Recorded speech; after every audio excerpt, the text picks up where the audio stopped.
I'm coming out of that. Everybody always asks me, where are you actually from within the AB? I work on both sides for probably the last 5 years. And then this year we finally hired another CCA, so Kat Adams came on board. So now I get to kind of talk about the AB from afar, but yet still working with them every day. So a lot of, just in case you ever got confused by where all of us work, we're still kind of like a close-knit team of, what do we, Tracy? 8 people. But we are not a giant organization like enterprise level. We are still pretty small, but overall, what I talk about today is going to be about the entire ecosystem. Some stuff from the Keiko side of the house with assessors and instructors, but more predominantly on what we're doing to kind of move into 2026, kind of close out 2025, but going into 2026. And I'll answer some of those questions about, is it going to grow? Do we have enough people? We do track that.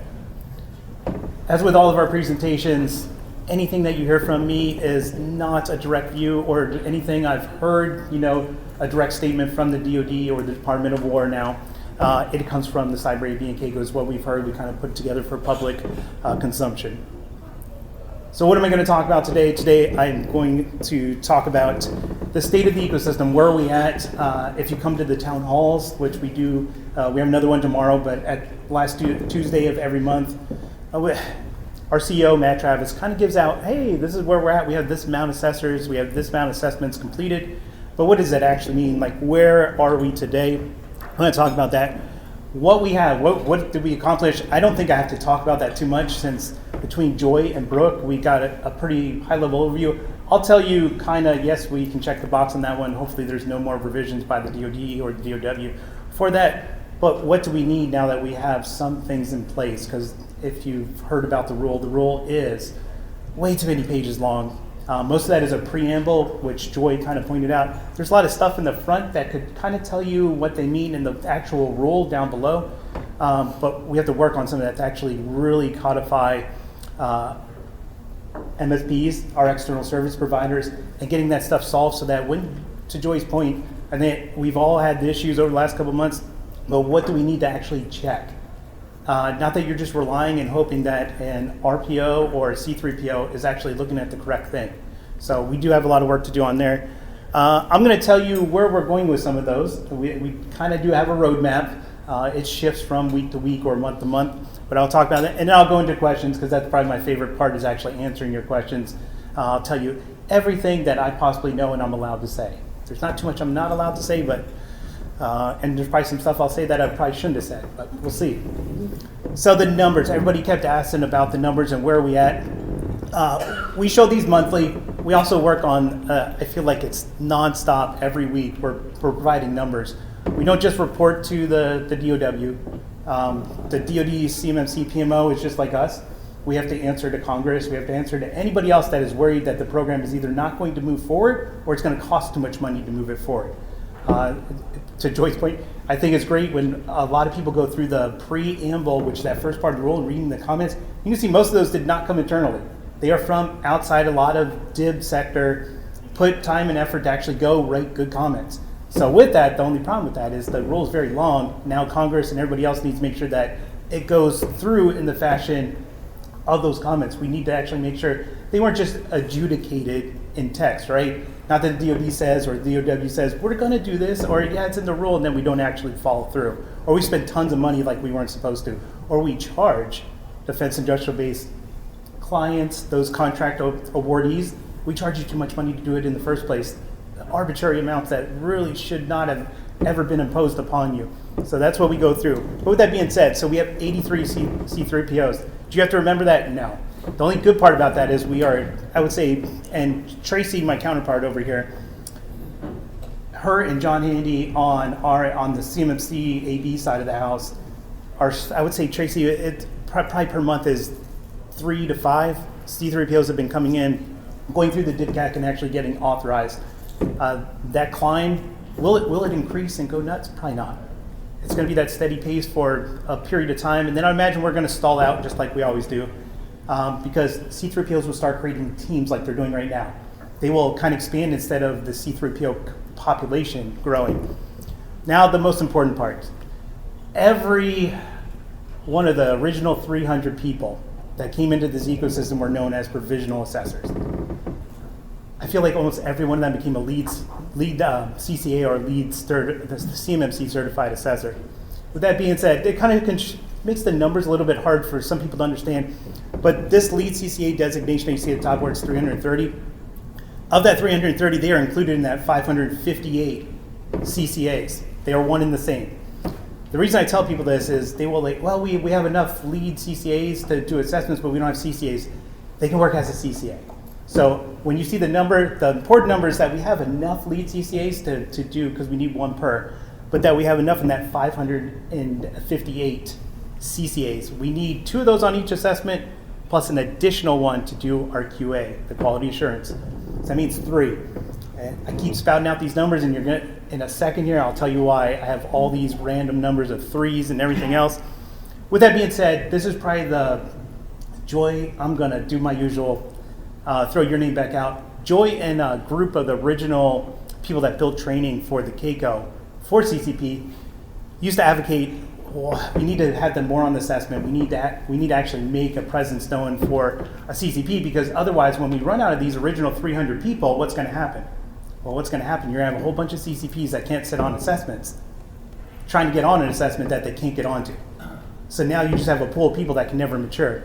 So as the rule came out, although it's not 100% inside the rule, a CCP is allowed to sit on assessment. Before it was, they could do the 17 level 1 practices. Now they can actually sit, they can technically assess. So when I say technically assess, they can go through, they can document everything. But when it gets to the portion going from phase 2 to phase 3 in the CAP, the CMMC assessment process, a certified assessor actually has to put their name down and say, yes, I agree, this was either met or it was not met, and deduct the points.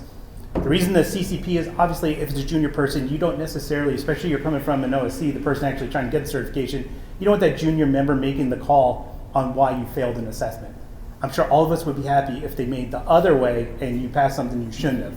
But just try to keep the ecosystem going, but also give them the experience of sitting on assessments and actually getting their resume built so that they actually understand what they're doing when they're on the team, or as they go become a certified assessor.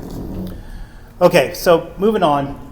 This is probably the biggest issue with the community, is the certified, going from certified to our practitioner community. We have a lot of people inside the practitioner community. The difference is we had like this competition for the last, 4 years, 5 years of RPOs and C3PAOs doing identical work. Everybody was doing the pre-assessment. Joy, you were correct on that. It's like 4 or 5 things, so I won't go on that because we'll hear about that later on in another session. But essentially, they were competing against each other, and some of the RP community, our practitioners, implementers, kind of went back to whatever they were doing, sat in the ecosystem. Thank the Lord for them, they stayed in. But now you'll start seeing them come out. So if you are part of the implementer community, I saw the hands go up.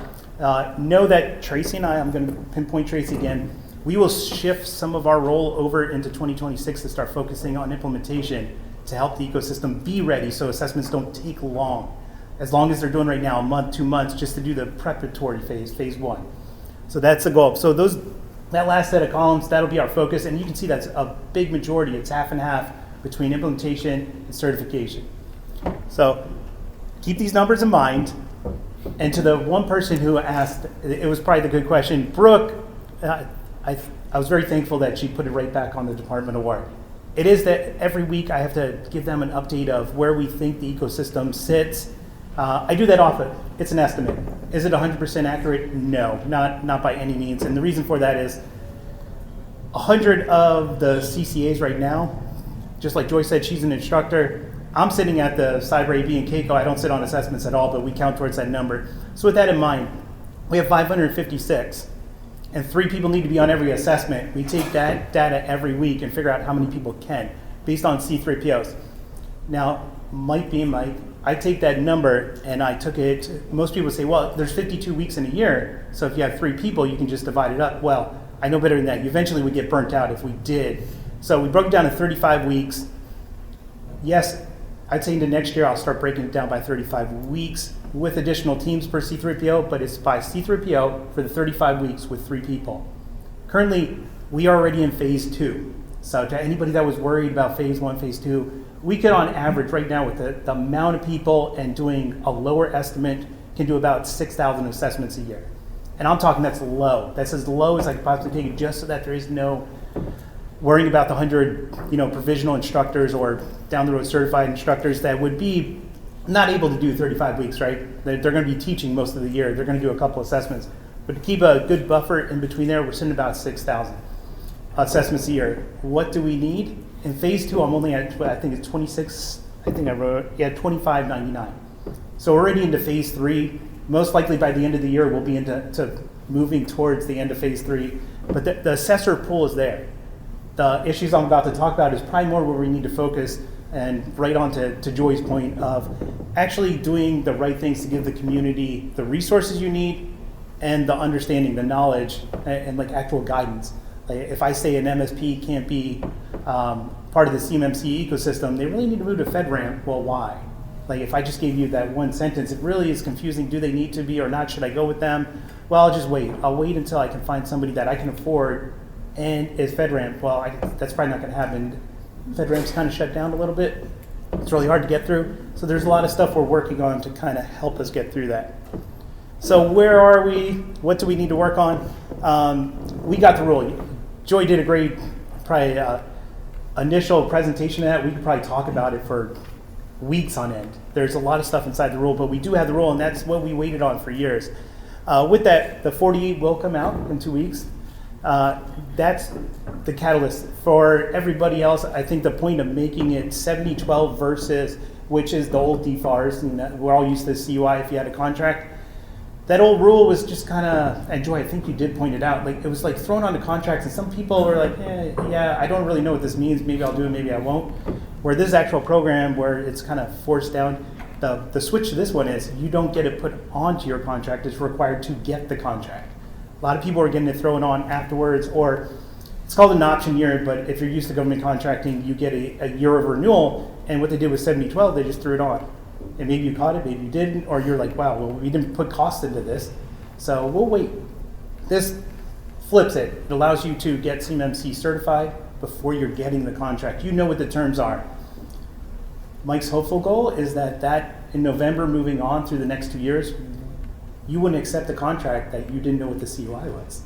So keep that in mind if you are a contractor or you are thinking about doing a contract. When you're getting that, I have level 2, but what do I need to protect? Because that goes into cost. That goes into what I need to do every 3 years. I mean, do I have to really look at, am I going to be on a self-assessment or am I going to be on a level 2 certification assessment? That's a big difference in money. But like I said, I'll tell you some things we're doing with the DoD and the other agencies to hopefully mitigate that. I won't say 100% because anybody who's been through a government contract, some contracting officials are very good at it. The reason I asked Brooke to help us out with that, DLA and some of the other parts of the Department of War are more proactive, or they interact with you more. They have like a community base where if it comes down to Army, who's my other favorite, missile defense. I'm not saying that they're bad or anything, but they have a lot of programs that are high value and only so many contracting or program managers. So they throw stuff right on your contract, really don't pay attention, and now you're stuck protecting data that's probably not CUI, which costs you more money for no reason. So we're working to help that out. You heard the trainings, a lot of them were held up by the government shutdown, but you will see a lot of contractor or community based on how to get into CMMC or how to essentially revise where you were at with 70-12 going to 70-21 or 70-25. The cap. Joy definitely hit on the cap. A lot of people, the cap was originally like this giant book. If you saw it in version 1 of CMMC, it felt like a book of a whole bunch of things some person decided they wanted to do, but they really didn't know how to do it. And then the DoD wanted to do additional things that they didn't know how to do, so they threw them in there as well. And nobody really understood what the cap was supposed to do. So when we went to version 2, our boss, Matt Travis, said, well, let's strip it down. So he brought a whole bunch of C3PAOs in, a couple people from the implementation side and some OSCs. They sat on a panel over months. Tracy, I can't even remember how many months they did it. I only sat on a couple meetings. I was like, okay, this looks good. But they stripped it down to basically what is needed for the 17020 ISO requirements for a C3PAO, so that when an OSC gets an assessment, it all does look the same. So it's very stripped back, but what I'm here to tell you today is that's like not the end. There's other pages that will be added to it. They were just stripped out to make sure the program could roll without a whole bunch of verbiage we really couldn't just throw on a C3PO to do or an OSC to do. the agreement part, right? In which the original one would have caused us a ton of cost. There was you need to do this in your contract, and you needed to do this at this phase. There was a lot of you need to do. It's going to strip it back and put more on the C3PAO's ability to actually build your contract so that it meets your terms, your requirements, without being an overburden on cost. Don't get me wrong, I get, if you've heard assessment prices, they are up there. I can't promise you they'll come down tomorrow or the next year, but they will slowly come down as we build the ecosystem out. More assessments get done, and the C3PAOs kind of understand who fits into what bucket of money. Granted, if you're a prime and you have 1,000 subs, yeah, you're going to have a good chunk of. I think almost all the major primes know that. It's being a medium and small and trying to figure that out. But this allows them to do it without us throwing out a whole bunch of requirements in that original cap that would have cost you to have a legal person on your team, 2 or 3 legal, plus contracting officers, all kinds of people, because little tiny things we put in. But that will be coming. Everybody always asks me if this is probably the best pool out of a small community of CCPs and CCAs. I always like to see CCAs, CCPs, or even RPs and RPAs stand up. But with that, probably the one big question to me since I've taken this job back in the day to help build the training and then put it over to the APPs and the ATPs, our publishers, and then our training partners, was, Mike, can we ever just get this to the point where the rule comes out and then the training is right there with it? So good news, we're getting there. We're not there right now. We're still on the old version. Towards the end of the year, CCP and CCA, those 2 certification programs, will finally be up to the rule that came out last year. Granted, yeah, it took us a year to do it. From that point on, we will start working on the exams to make sure that when the next amendment comes out to R3 for 171, it's already on the exam. So the certified assessor you get is already trained on any contract requirements. I think R3 is probably the biggest thing most people are worried about. We'll also be doing the same thing, which I'll talk about a little bit with the RP and RPA program. There's some restructuring and updating the training and providing more information. It's not just to RPs, RPAs, and RPOs, but to OSCs, having courses readily available that are developed a little bit different than what we've been doing. And then, of course, accrediting C3PAOs. Everybody's been authorized, but over the next probably year, it's going to take some time. Anybody that's ever gone through an ISO certification, it is not easy. They also have to watch all the processes you do. That's going to take some time, but you'll notice that C3PAOs will roll from being just authorized to accredited to meet the final rule terms. With this, I'm here to talk to you today. The reason Tracy and I come out to this type of community, don't get me wrong, we go to a lot of big conferences. We just came from CS5, as you heard a couple people already talk about. That's like our own ecosystem, get together, and we know that not everybody from a small community like this can go to a big giant event in Vegas or San Diego or come all the way over to DC. So we try to get out here to tell you what's coming for this side of the house. If you are not CCP, CCA, and if you are, this will probably still make you happy, some of the stuff that's going on. But coming towards the end of the year into 2026, we will take the marketplace for, just so everybody understands, although it's called the marketplace, it's a directory right now. It is a list of names. You can kind of search it a little bit. We're going to take it from this listing and actually build it into a full-fledged marketplace where anybody can request for services. So anybody in government already knows there's RFPs, or a request for proposal, where that would either be built in the system for something you're looking for and from any type of vendor or individual or organization within the ecosystem. It also allows you can come in as an OSC, you can come in as an assessor, and ideally either ask for services or that you could be an assessor for C3PAO. A lot more marketing, which the original marketplace was supposed to do, and just never got there. But our boss is very adamant about this. It's been a struggle for 3 or 4 years, but you can expect, if you're used to using some of the exchange programs with the federal government, somewhat looking like that, but more refreshed, easier, a lot of search capability, down to like minute details for a change. Actually knowing where somebody's at, the time zone they're in, what services, not just a listing that's in text. You'll actually be able to check things off. To me, it's like an Amazon approach, and you're filtering everything down to actually what you need or what you want to sell. So that'll be the biggest change for 2026. As I said, the biggest part for Tracy and I think this thing turned off, or I can't hear myself. Either way, I'll just talk up. So the practitioner program has been promised to be overhauled for I don't know how many years. There you go. I think that one. All right, let's see. Okay. The practitioner program, we promised to overhaul it for, I think it's been four years, 3. I did it when 2.0 came out. To Joy's point, I almost tell everybody right now that if you're going to go watch Mike talk about something, go into RPA. I know you have to go through RP, but RP currently is the 17 level 1 practices, really focusing on level 1 and kind of getting into the contract community. And then level 2 was a half of the 110 requirements. And the reason for that, there was, when we built the course, there was a whole bunch of requirements that DoD wasn't really sure about and they didn't want to put out publicly and have RPs and RPAs walking around going, hey, this is what's going to happen. And more aligning with where the CCP and CCA courses were at. There's a lot of stuff stripped back because we really didn't know. Now that we know where the rules are at and where they're always going to go, moving forward, we're going to push it out third party. I no longer have to make videos, so I'm happy about that. For multiple reasons. One, I think you get a different perspective.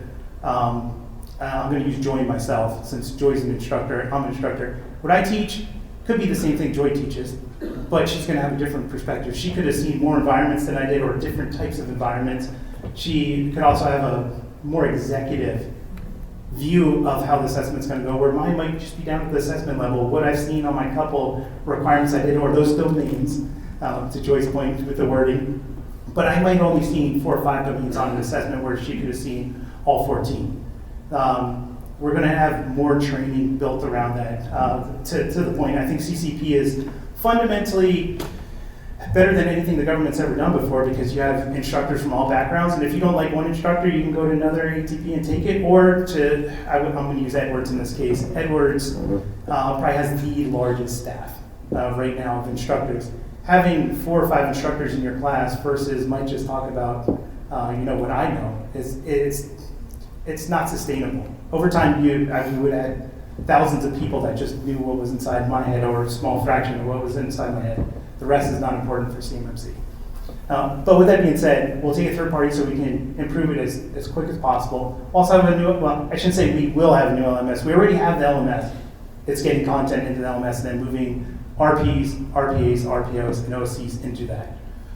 If you can see, we'll separate the ecosystem while we're doing this. That group I just said will be inside with Tracy and I, and a new third organization. The CACO would be split finally, and the AB will be focusing on just C3PAOs. So that'll probably be the biggest change going into 2026. Councils and committees, so you heard all the problems. The biggest thing we had, most of the forceful things that have come between the AB, the CACO, and the DoD talking with the DIPCAC. We talk amongst ourselves, and then we're like, yeah, that sounds good. Yeah, let's go throw it out. And then we get a whole bunch of backlash because we never talked to anybody else. As we move forward into this year, if you've been watching, we stood up the C3PAO Advisory Council with 4 committees below them, technically 5. There'll probably be 6, 7, 8, 9, 10 as we go. They'll be able to add more. But the idea is that we get it from C3PAOs and assessors that have to go out there and actually make that judgment call. How should this look? It'll go back to the DoD. We'll look at it. It's not like they're just doing it by themselves, but that it's a whole community-based approach that when an OSD goes and looks at the CMMC body of knowledge that says, hey, if you have this service, it should look like this with these configurations. You don't go and essentially apply those configurations to your firewall thinking that you're good to go, and then every C3 goes like, well, I never saw that. I don't agree with that. We'll actually have agreement from everybody that has to deal with the assessment process. Now, with that being said, the other side of that is implementation. One of my biggest frustrations, and you've heard Brooke, so Brooke and I worked at the DIPCAC at the exact same time. Our biggest problem was you go to an OC, or any of you that have ever looked at any of your devices, and if you have, I'm gonna kind of pick on Microsoft a little bit, but if you have a commercial Microsoft, you can find you can probably find more documentation about how to set something up than you actually need. You don't really know which one's the current or which one you should follow, but you can find a ton. When it goes to a moderate or a high environment, it's magically impossible to find anything without searching a lot or ask Microsoft where it's at, because 19 different people within the government their government compliance section are all working on different pages. Or they have books. Don't get me wrong, Rick and everybody did a good job of coming out with some guides and giving us documentation. But with that's still something else that every one of you that deals with any of these vendors has to keep up with. You have to keep a running log of everything that changed. So we've been asking vendors to come in. So when we build a body of knowledge, it'll have the vendor section, but it'll also have the RP community for implementation to actually refine some of that documentation with them to map to the requirements inside 171. And that's all the way through R3 and whatever else comes out. And then have them in the BOC as the managers of that content. So when something comes out, we get the updated link. We're not going to look at 5, 10, 20 websites, or you accidentally, you're in GCCI and you click a link on there thinking it's taking you somewhere, and it just takes you to the commercial side anyways. We're trying to get rid of that and put it all in one place for you. And then the biggest thing with this is having two councils, one on implementation, one on assessing, and that they both agree. Not that one says one thing, yeah, this is how you should do it, and then the assessors say, well, I'm going to look at this setting anyways. No, this is having everybody agree, passing information between the two, and then putting it on the CMMC body of knowledge for public consumption. Not that we're holding it to ourselves. If you were here in the beginning, that was probably the biggest gripe in version 1 was, well, you don't release any of these templates and documents and everything else. Well, we couldn't release them because most of them weren't created. They were just names. Or we had a rough draft and nobody could ever agree to it. And then the other ones were kind of like held in a FedRAMP posture. That like only assessors need to see this part and only the OSC needs to see this part, and only implementers need to see this part. They were trying to break it up. And the hopeful goal to the Department of War and everybody else that was on that side, they were trying to fix all the problems in FedRAMP and people trying to copy other people's stuff and just getting through the assessment, and they actually never really did anything to fix underlying issues with security. Unfortunately, that's not how you do it. Just give everybody and train assessors to look for those little inconsistencies. But you can get rid. So we are to the point where you'll see most things going public as we stand up these new websites and systems and everything else. The 2026 will probably be the most you'll ever see from the Cyber AD, KCO, and everything else that we're doing, where we're doing it community-based instead of kind of off to the side and then we just shove stuff out to the community. So you notice a big difference there. I already talked about body of knowledge. I talked about it in the beginning days, but you will see an actual body of knowledge like a Wikipedia that you can click on whatever requirement is all the way down to the objective level, what it should look like, and with vendor tools underneath it. Just give me time. It's not going to all be instant. I'll try to make it as instant as possible, but we will get people in there from the vendor side. ESP, I caveat join this. This is probably the most annoying thing to talk about on a weekly basis. Knowing there's an answer, but it's trying to get everybody to agree to it. So in September, we met with we have a quarterly cadence with the DIPCAC, the CMMC PMO, and the AB staff. We all meet in person because a lot of people don't pay attention while you're doing it virtually, and you never really get an answer. So we met in person in September. We kind of got some feedback from the DoD about this whole issue with what actually qualifies as a CSP, what needs to be moved to the CSP side, and what stays as an ESP, and what are those actual rule requirements, since the rule is a little vague in some spots, and then it's like very assertive in others, but they should match. You can't say something in one paragraph and say something totally different. So with that, we went back, they created a white paper, and that's about to go to our councils this week, and the ESP, External Service Providers Council and Committee will actually start working on that to bring it into consumable material, not just a big giant list of stuff with requirements from the AB and the DoD or DOW. And then they'll get that back, the DoD and the AB will sign it off, and hopefully, I'm going to say by the end of the year. I'm not going to try to tell you like it's going to be done in November. Hopefully it is. With the committees, it should be a little bit faster, but expect to see anything that we've had an issue with CSPs or requirements. Requirements in general and the cap are probably the three hot topics right now, is looking at, to Joy's point value on something that you think was good to go, but an assessor came in and said, hey, your MFA is not set up correctly. Having the C3PAOs all agree and putting it in writing, this is what we're going to look at, this is what change happened. If everybody's seen, it's the 10-day requirement of like what can be changed in 10 days. So there is some official verbiage on that from the DoD. Unfortunately, it pretty much mirrors exactly what they said in the rule with like a couple notes next to it. So we do have that, and we just need the C3PAO Advisory Council to write out officially what they're going to be allowing in that 10-day period. I can tell you from this Mike's point of view and the way it's written, that 10-day reevaluation period is for like an SSP or a policy or something very simple. But don't get me wrong, to Joy's point, those are the 5 pointers. That's where you will get docked because it makes it look like your program wasn't stood up, that you weren't doing anything or you weren't maintaining it.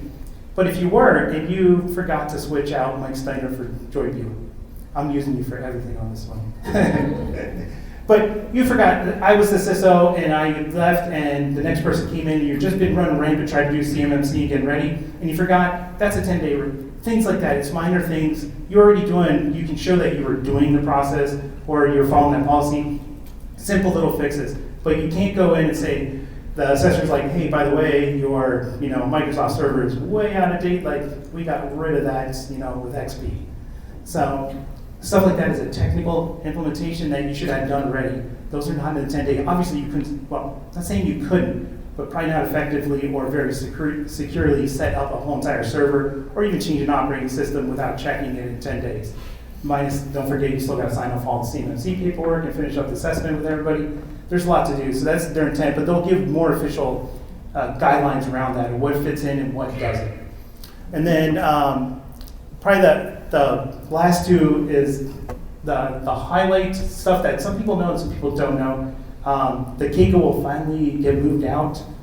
Maybe we'll get some staff, but you'll see a different CACO, and any CCP and CCA in here has known it's been a struggle because they had to wait on Mike Snyder to get through their resume and look at their certification so that they get posted back to a website, and that's been a struggle, but we will have more personnel, and you'll notice more processes and procedures that actually expedite the processing of people. I cannot guarantee you Tier 3 right now. That has been a struggle for the longest time. I can tell you it has been reviewed by multiple oversight committees, and you name it, within the Department of War all the way through the congressional level, to kind of move it around, take international to a different part of DCSA, and then kind of revamping parts of DCSA to speed things up.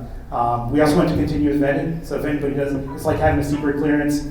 Everybody gets vetted all the time. Your clearance really doesn't ever go away. Tier 3 will be the same way for everybody in the ecosystem. So you'll have a Tier 3. Technically, we go by like a 10-year requirement, but it's not really 10 years anymore. It's if you left the ecosystem, it would be just like a secret clearance. It would get turned off.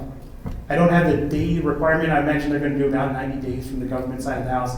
Not that you forget to pay or renew your certifications and we remove you from Tier 3 the next day.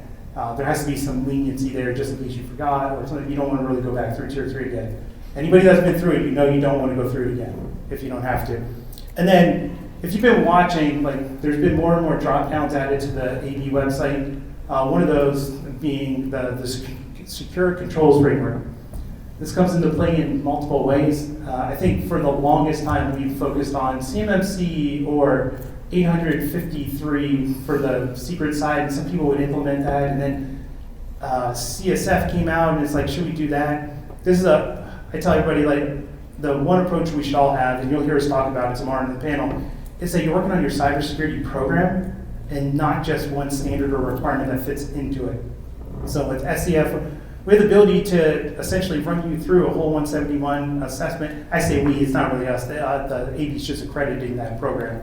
But it allows any assessor or their 3PAOs to run you through at a cheaper rate and show where your 171 is, but also allow you to embed all those other requirements. If you're publicly traded, most people know that you have to do stocks, you have to do IT general controls. Well, those IT general controls normally correlate pretty closely with all the 171 physical requirements, stuff that to harden your systems. There's, oh man, I thought it went out again. I was like, no way. But either way, that allows you to build all those together and see where your whole entire organization is. If you want to scope it out into a little section, you can just for CMMC. But then you're not paying this absorbent amount for CMMC to get certified, and all you get is CMMC. It's not the rest of your organization. You still don't really have a cybersecurity program. You're just very good at writing an SSP and having the policies to make it through an assessment. So you'll notice more with Tracy and I and the SCF Council working towards building essentially a cheaper way to make sure your whole entire environment, your whole workplace is where you think it should be, and having the resources. If you've ever looked at SCF, you know it's a giant mapping. For the team over there, they'll call it a meta framework. But the rest of us, it's probably one of the best tools to show the mapping between if you do ISO and everything else. And I would say it's more towards the enterprise side of the house. People that have multiple business units are going to have different, whether they have an engineering ISO or something else, helps them to map those out. But for me, you're going to hear me talk about level 1 and level 2 and getting through just CMMC, but on what everybody else worries about in those 171 controls, or just the farm requirements, basic stuff that you can feel that a third party came in at a way lower rate, especially since you can pound through stuff with AI and different tools and not be paying an assessor a ton of money to look at it. They can look at it then and see that it justifies it. And you've got something certified before you get into the CMMC assessment. For me, for anybody that's out there like, okay, why would I use SCF? My original approach is I would say no to Matt, my boss, and said, yeah, I don't think we need anything else. But the one place I went is in the DIDCAC. Every OSC we went to and we got into a software dev environment failed like dramatically. And it's normally because they do their own process, not saying they weren't doing the right thing. It's that it was never documented because it's a bunch of engineering, coders, everybody that's inside those. It doesn't matter if they're on the shop floor or they're inside a software dev. They struggled to document those. Number one, because I'm not gonna lie, coming from the coding side of the house, I have a different mindset. I really don't care about process and procedures. As an assessor, I do. But on their end, it's like I just want to build whatever you told me to build and I'm done. Oh yeah, you told me to document that. Well, so this allows them to go through those environments to make sure they are good to go. And actually have them certified so that the CMMC assessor is not coming in trying to figure out what you're doing. It's already golden. You're good to go. You also see that coming with agency mapping. Brooke is probably just one part of my big chain of people through the federal government. They're slowly migrating to everybody's CMMC. We will see that towards the end of the year into 2026. But the federal government, you brought it up. Obama enacted it. We've gone through multiple regimes, changed everything over. That executive order has not gone away. The one thing that has not been accomplished is that every federal agency has actually adopted a program. So they're slowly being pushed into CMMC with having, you will notice some of them are going to have something other than CMMC that aligns to CMMC. Most likely going with something underneath SEF or somewhere where you could get it done relatively cheaper, but with something that was already in place. So that's probably my highlights to those is it'll help us out down the road if you were like a multi-agency contractor or subcontractor, then it'll definitely help. Okay, questions. This is probably you can ask me anything, Keiko, AB. If I can't answer an AB, Tracy will gladly answer the question for the AB or a ticket. I think we got the next one coming up, next speaker. Oh, good. Oh, I probably ran over, didn't I? Perfect. That's all right. We got a question right here. Oh, okay. We'll answer that quick. Yeah, so I've been geeking on SCF big time. So where did it come from? Who generated it? Who gave birth to this? So SCF, for anybody that's out there that really hasn't gotten into it, but that has been, technically we began CMMC on SCF. My first provisional assessor class had mapping, scoping, everything from SCF. The DoD didn't really want to adopt it, but guess who did? The NIST. Any mapping or framework mapping or meta framework, every once in a while you'll actually see the SCF reference down below on a NIST website. They are actually using the meta framework to map all the controls between SCF to 53 to 171, you name it. So I am on, just like Jacob Horn, we are on most of the different groups that get together to update 171, 53, and CSF. When we saw this, I said, well, why don't we ever use SCF people? All of us were like, if they keep handing us a sheet of paper or an Excel file that maps everything, why don't we just use them? So there's been a partnership with them for about 3 years that none of us knew about. They were just collecting the secure controls framework mapping. The NIST would use it, like just nobody talked about it. So the beginning of this year, we were going through updating some MAC compliance. And while we're doing it, everybody's like, well, why don't we just use this mapping for everything and just make it more public? So anybody that knows, we had a CFO that was Raymond Caravaggio. He was adamant about incorporating more frameworks into it to make an OSC's ability to get through the CMMC assessment or any assessment cheaper, because the more we get, obviously, the less you have to pay for it because it starts aligning. So he reached out to the two people that run SCF and the council, and they were willing to jump on board and do accreditation. We're in a trial phase, I would call it right now, but our biggest reason was to go with accreditation versus just having somebody to go through and tell you it's an essential, but you don't necessarily have to pay for that ISO certification that you would get that cost you thousands of dollars. You get the same result without paying for that. So that was probably our main concern. And if anybody knows Tom Cornelius, he was a big pusher for that. But that's really how it all happened. Was Tom and the AB got together and trying to just figure out solutions for level 1, things that like the DoD didn't want to do, or that the rest of the industry, from NASA to NSA and everybody else, really didn't like the alignment with CMMC to just push somebody right to CMMC. And that's pretty much where it all came from. A lot of history all in 3 minutes. Well, one real quick question. You mentioned, since this is the outlook of the ecosystem, you mentioned that you're on track for 6,000 assessments in the first year. But the numbers that Joy showed were 80 some odd thousand required. Yeah, so let's break something down. I normally would do it because I was like, I noticed Joy like skipped over some stuff and like did high level. I would imagine we're going to get to talking about assessments throughout the next day and some change. That 80,000, you've heard the DoD say, well, in phase 1 and 2, or even into phase 3, there will be self-assessments. We only track the certified CMMC assessments by C3PAO, since that's the only place we really need assessors as far as the department's concerned. The rest of those are I'm not going to lie to you, they are going to be self-assessments until phase 4, 5, 6, and there's 7. If you actually go into the rule, it goes out 7 phases or 7 years. With that, because as they roll over into the second option year, I would expect to see that they figure out that some people have critical data that need a level 3, or they start handing CUI to somebody else, and now they're on a level 2 certified assessment. But yeah, the phased approach is to slowly get everybody to the point where you have a certified assessment if you need it. But most likely, there's going to be a lot of people on self-assessments for the first 3-4 phases. Thank you, Mike. No problem. All right, so obviously there's a lot of information that's coming out, and everyone's going to want to talk to individuals throughout the couple of days. But we do have to keep things going and make sure that we get as much information to you as possible. So thank you very much, Mike.